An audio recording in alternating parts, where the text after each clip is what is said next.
Hello, hello, hello, hello. Good Wochen, good Chodesh, everyone. Wonderful to see you. And so we get to, Rosh Chodesh, Tammuz, summer months, whereas, every single month of the 12 months has certain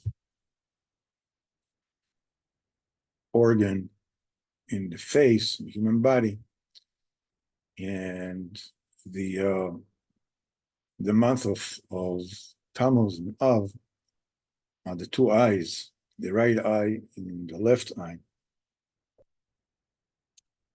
And was said by quite a few people that about this particular Indian, that the months of Tammuz and Av are the summer months, and that's the reason why it's like a remez that these are the months in which a person needs to pay the most attention to his eyes, because these are hot months and people go usually scantily clad, and it's a challenge. So this is the month of Shmir Sanaim. Shem Yazod is, this particular month, people need to be careful.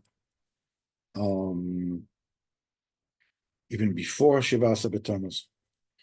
Anyhow, Shem should help us with Hashem. We'll have a good Chodesh, a good year, as we are, Zat Hashem, getting to the preparing for takeoff of Zat Hashem, Rosh Hashanah in Uman. So we start with the story of Baal Shemtov.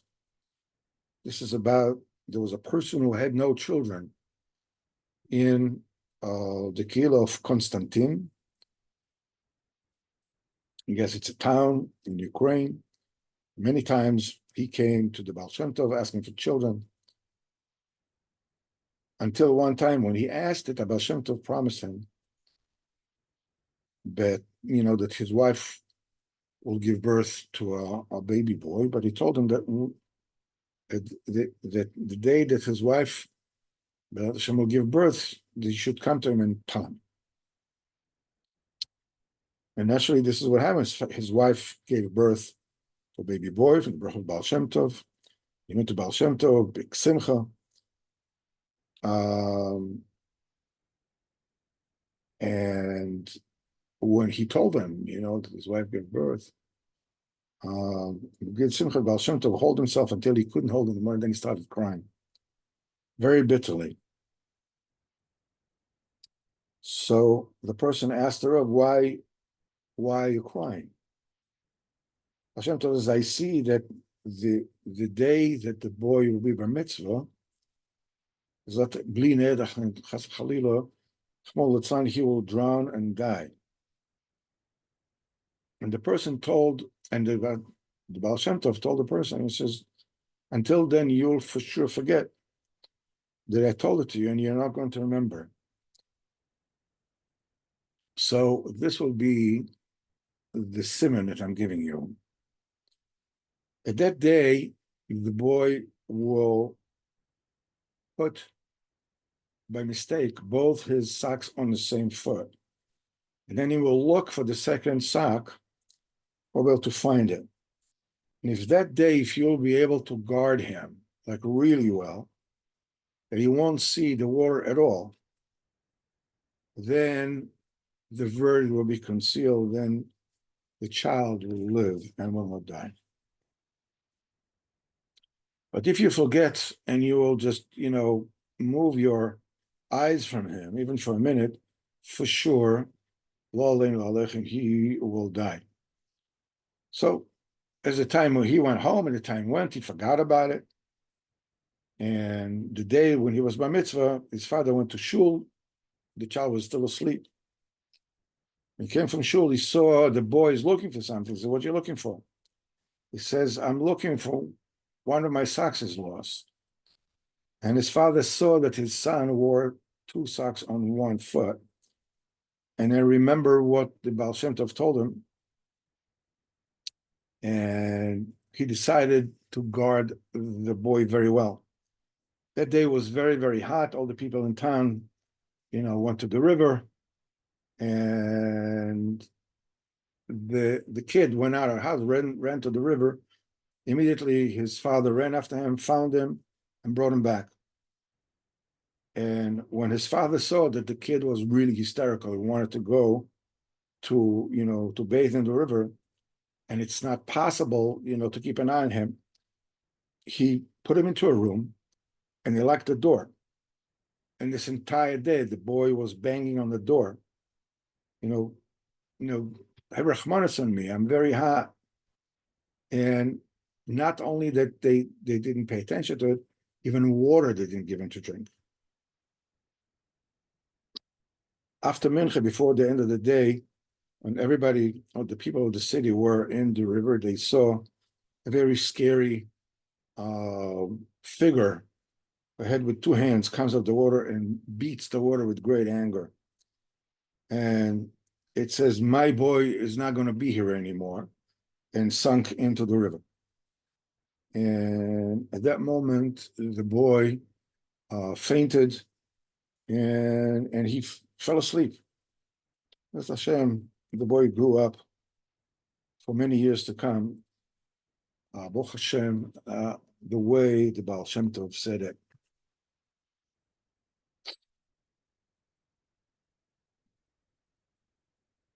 When we take a look at this story, it sounds like, okay, there's another Moifis, the Baal Shem HaKadosh.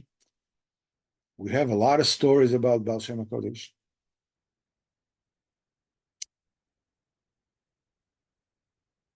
It's no wonder, the fact that Baal Shem Tov was doing, was performing miracles.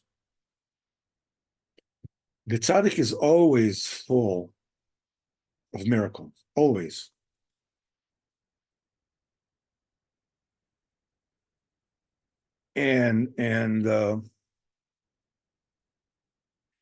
But the thing is that what people don't know, fail to realize, is the tzaddik, when a tzaddik does a moifus,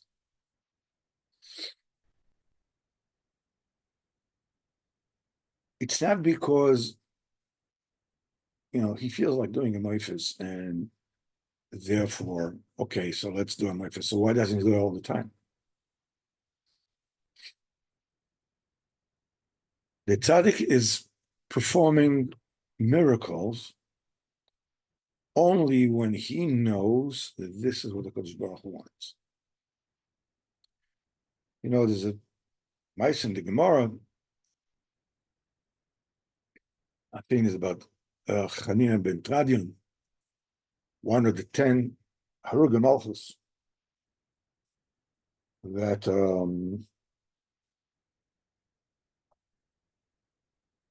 before he passed away, before they killed him, the executioner came to his house, the Roman executioner came to his house. And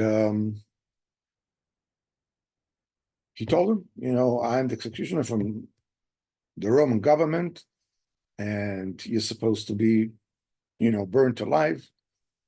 And he took him.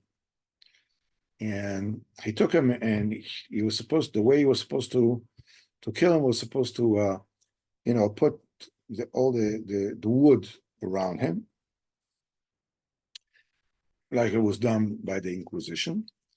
But he's supposed to put two water-soaked pieces of wool around the heart so that the person will live longer.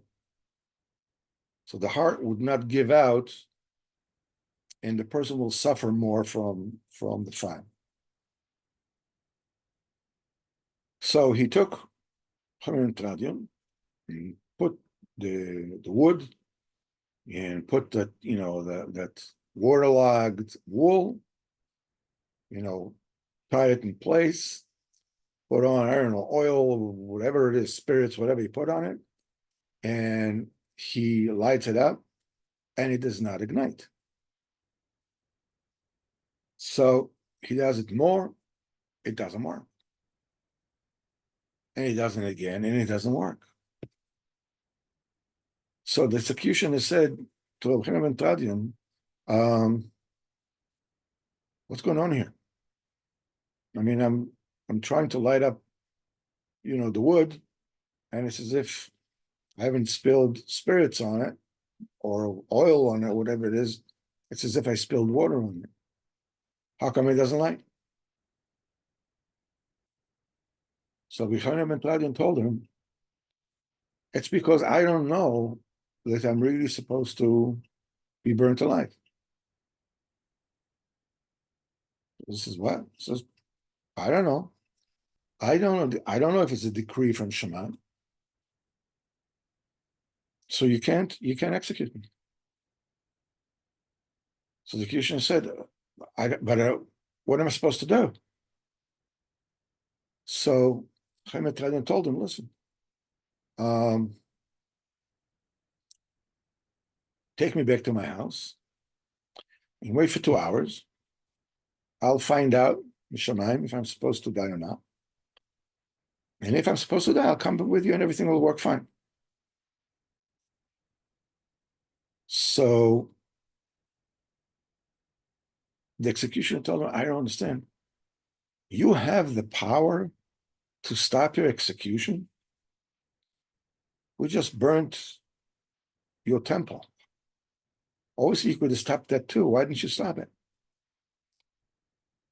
So Ben Tradian told him, because Mishamayim, they wanted the Beis HaMikdash to burn.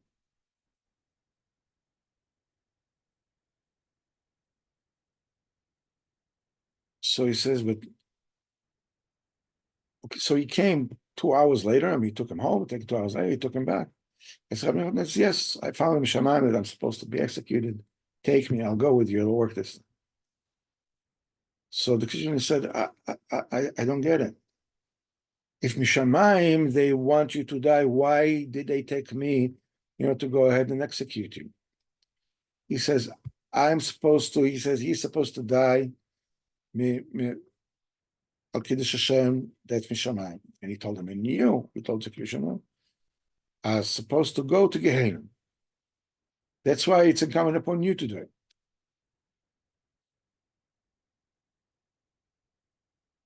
And what can you do? So he puts him up, he puts the wood and everything. So the executioner asks him, if I take away the wet wool that is surrounding your heart, that will quicken the burning, will you promise me that I will be in Olam Haba together with you? I'm telling him, yes, you will. So he took the wet wool from above his heart, and he set the fire. And when the flame went up, the executioner himself jumped into the fire and was burned up together with Rabbi Hanina ben Tradian. So at that particular point, I think that Hashem Gamliel said, but this yesh koina or yilomoi b'shachas is somebody who can buy the entire Olam Haba in 1 hour, one deed.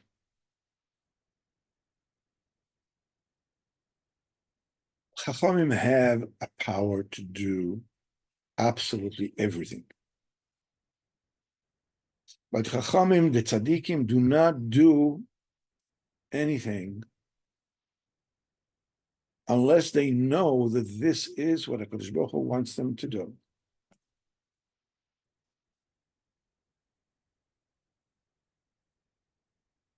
It must have been that there was big things were at stake with the Baal Shemtov, whatever the figure that wanted to drown the boy or whatever it is. Apparently there were big things that were at stake, and it was a personal battle between the Baal Shemtov and that particular mazik or whatever it was. And so Baal Shemtov saved the boy the way he did. When you look at things from this perspective, it becomes that much more wondrous, like what was going on.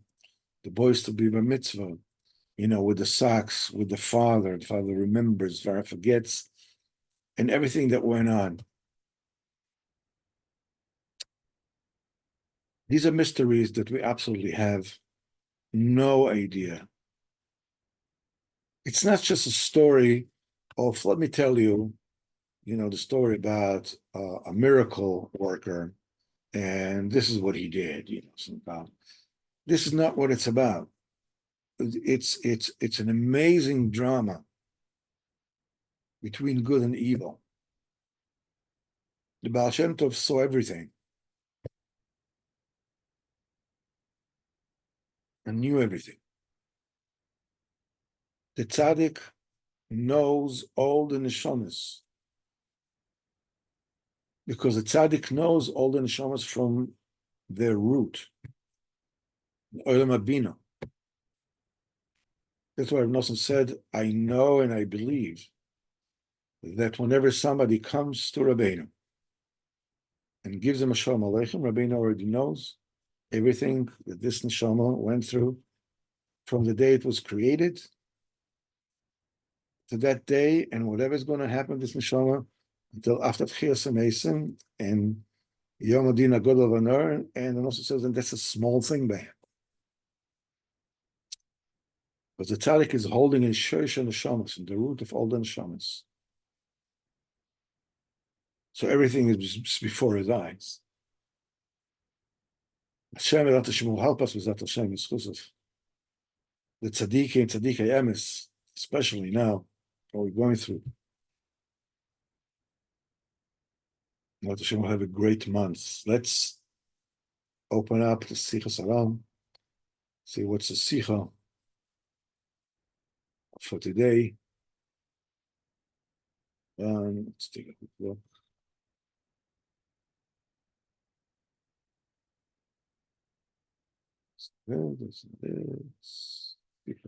Okay. Here we go. Just a second. Give me a sec. Hold on.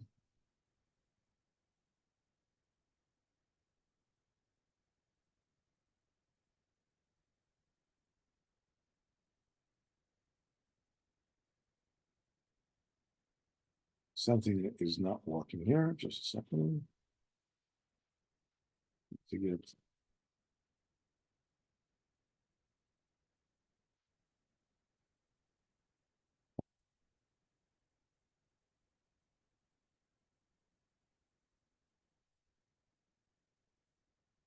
somehow I'm not able. Just 1 second. Okay, now it's going. Okay.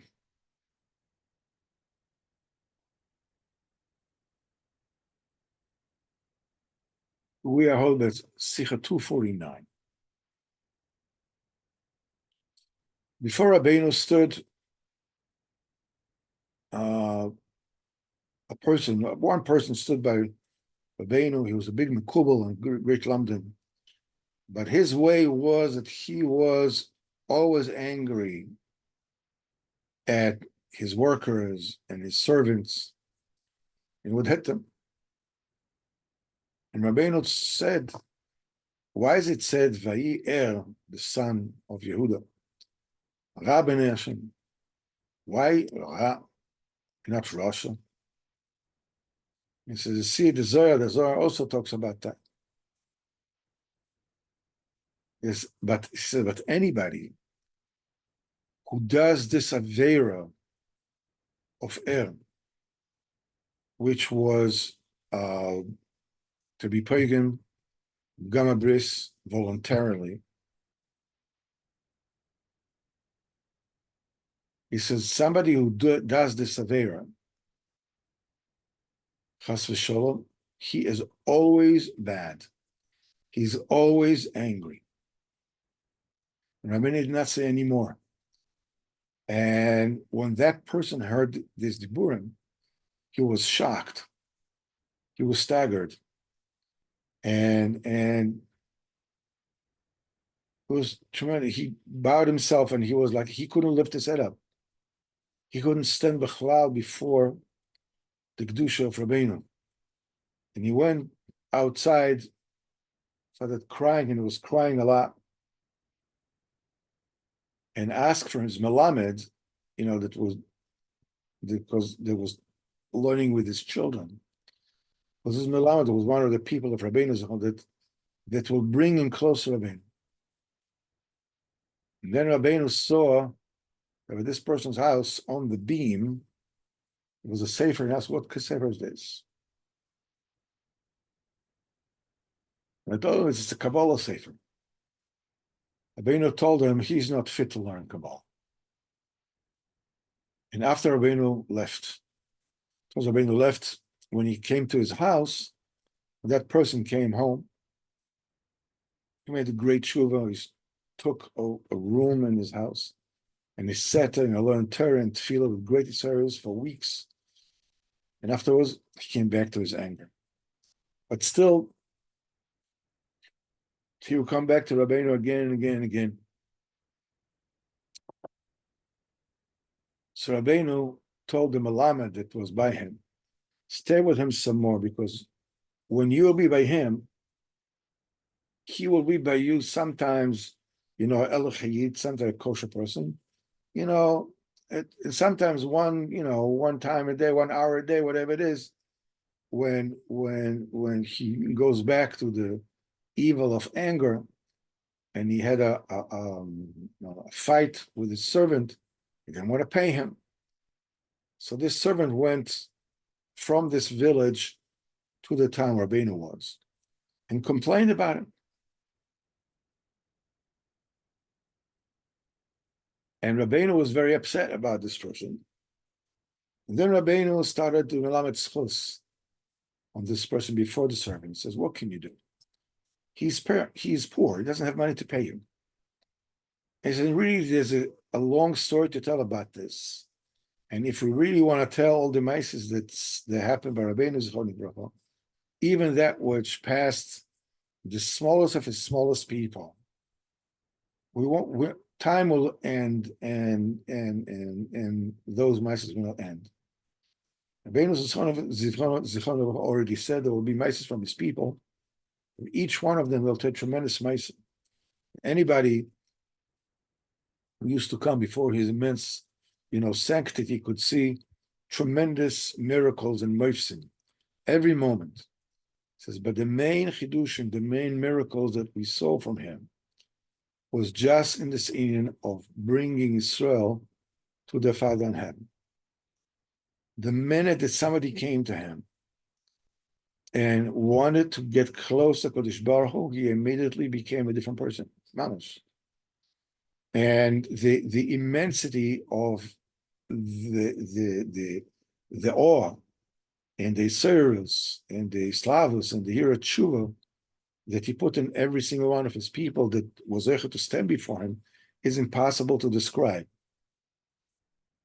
And it was has never happened before that somebody will awaken people of Hashem Yisborach with such a service to every person, no matter how big or how small. Let's see here. Hold hold on. Just a second, I'm not sure how to do this.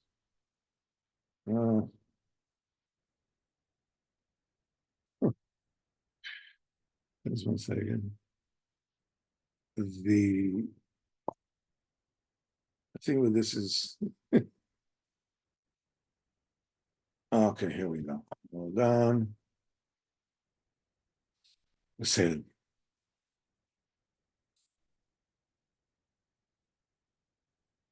there are a lot of things to be learned from this particular story, Mesa, whatever you want to call it.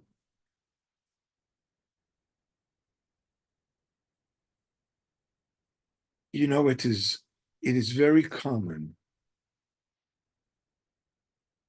for us to feel that what's happening with us, either in our thoughts or what we do when quote unquote nobody is watching, that it's actually hidden. We can come and take a look and see tzaddikim, you know, real tzaddikim. See everything. If we had any notion that they see absolutely everything, we would be so embarrassed, like this particular person in our story. You know, the various stories in the Gemara, the Reb Shem Bar Yochai, that he saw a person that did something, whatever, and he looked at him, says, Nosam ba'einav, he put his eyes in him, in that person, the tzaddik, put his eyes in that person, and he became gal shalatzomis, a pile of bones is in English, but in Hebrew it says gal shalatzomis. It's a mound of bones.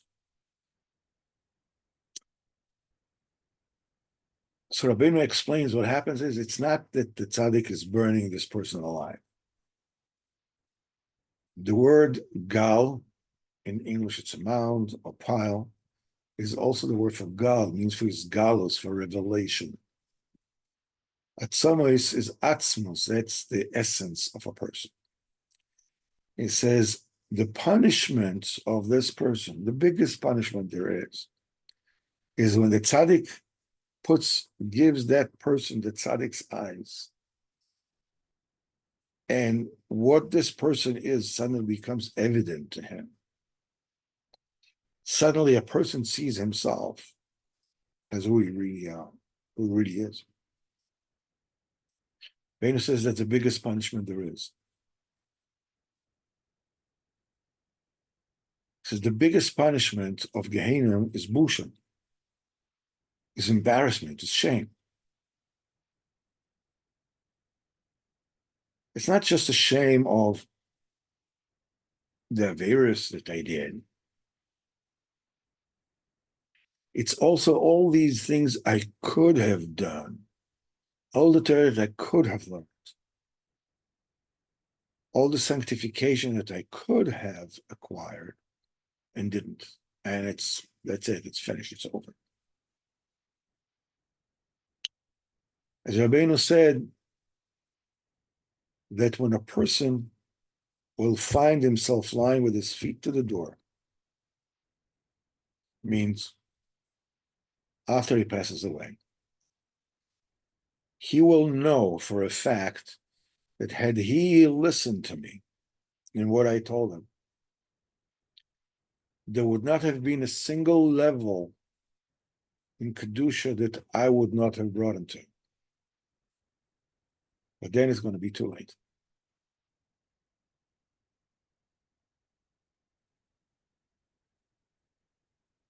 I mean, in Hashem, the eyes of Hashem are roaming the land.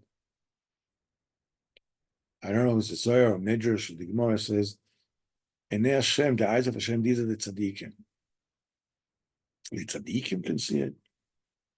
How much more so Kodesh Baruch Hu can see it?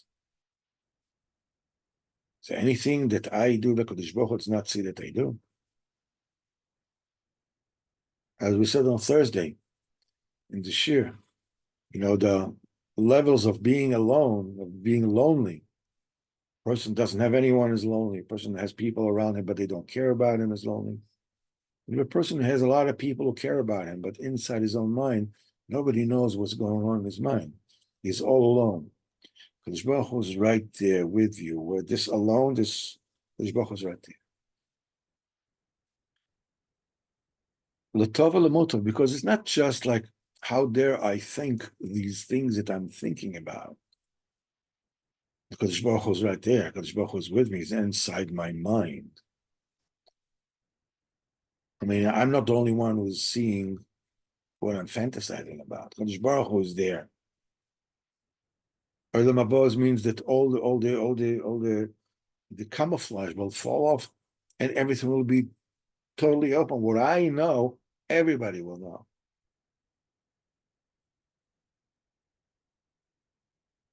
But it's not only for bad. It's only for good. I mean, it's also for good. The good that you do right now, because Baruch Hu knows, you don't know. Some of this you're aware, some of this you're not aware. The enormity of the good that you do, you don't see.